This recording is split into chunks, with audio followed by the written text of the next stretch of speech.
اتنی نشانیاں میں نے رکھی تھیں، تجھے یقین نہیں آیا؟ اگر اللہ اپنے آپ کو دکھا دے تو ایس ایچ او صاحب جب اپنی زیارت کرا دیتے ہیں تو اچھے اچھوں کی سمجھ میں آ جاتا ہے، تو جب اللہ زیارت کرائے گا تو پھر کیوں سمجھ میں نہیں آئے گا؟ کیوں بھائی؟ پھر یہ تقریروں کی ضرورت نہیں رہے گی، پھر قرآن کے، اللہ کے کلام کے اور پیغمبروں کی ضرورت نہیں رہے گی، پھر آزمائش ہی نہیں رہے گی۔ مزہ تو اسی وقت ہے جب آزمائش ہو، ایک طرف دنیا کی خواہشات آپ کو اپنی طرف کھینچ رہی ہوں، دوسری طرف اللہ کے حکام آپ کو اپنی طرف کھینچ رہے ہوں، آپ غیب پر ایمان لا کے اللہ کے دلائل اور نشانیوں کو دیکھ کر اللہ پر ایمان لاؤ اور پھر اللہ کی باتوں کو فالو کرنا شروع کرو۔ ایسی صورت میں پھر اللہ جنت نہیں دے تو پھر اور کیا دے میرے بھائی؟ تو آپ بتاؤ کہ پھر آخرت میں، دنیا میں تو انعام نہیں ملتا، دنیا میں تو بہت سے اچھے ناکام ہو جاتے ہیں اور بہت سے خراب کامیاب ہو جاتے ہیں۔ دنیا کا معاملہ تو بھیڑ چال ہے۔ اگر جنت جہنم نہیں ہے تو پھر سوال یہ پیدا ہوتا ہے کہ پھر اللہ اپنے فالوورز کو، اپنی عبادت کرنے والوں کو، اپنے لیے قربانیاں دینے والے کو نوازتا کب ہے؟ وہ کب ان کو نوازتا ہے؟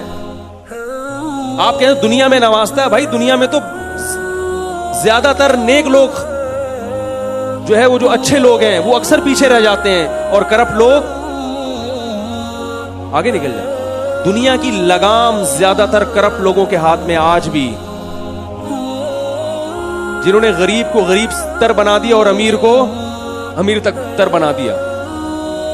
دنیا کی لگام، دنیا۔ اچھا، ہندو نے یہ بھی اعتراض کیا کہ اگر مسلمان برحق ہے تو اتنا پیچھے کیوں ہیں؟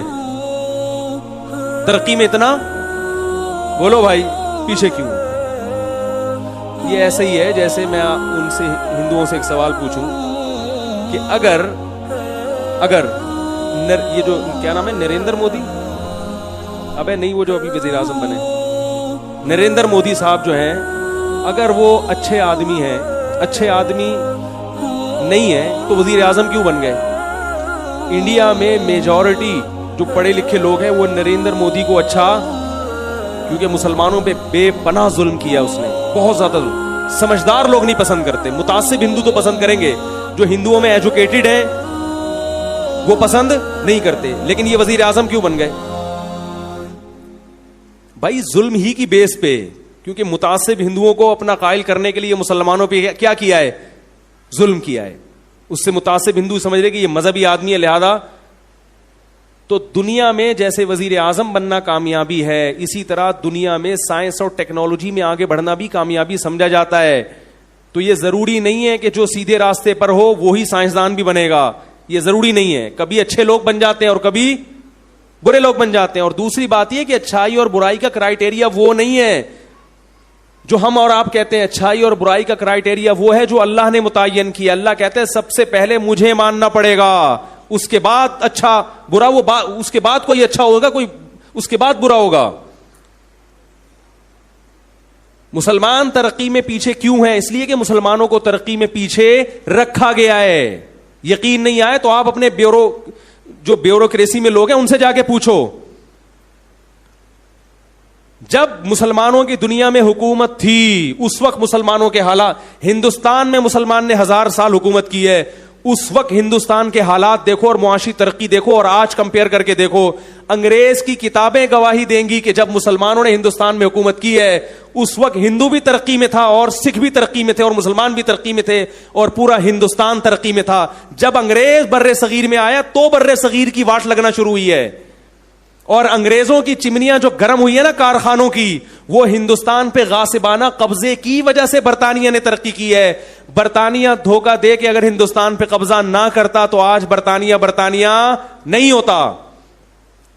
جب سارے وسائل آپ کے پاس ہوں تو پھر ایجوکیشن بھی آپ کے پاس ہوگی اور ترقی بھی، کیونکہ دولت کی وجہ سے ہر چیز کو خریدا جاتا ہے۔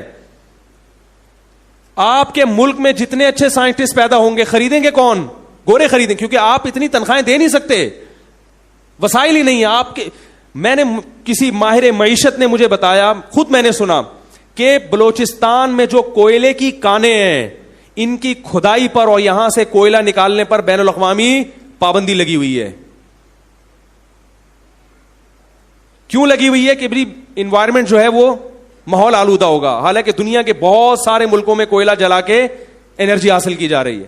تو آپ کو ترقی کرنے دیا نہیں جاتا۔ تو میرے بھائی یہ تو دنیا، تبھی تو اللہ کہتے ہیں اصل آخرت ہے۔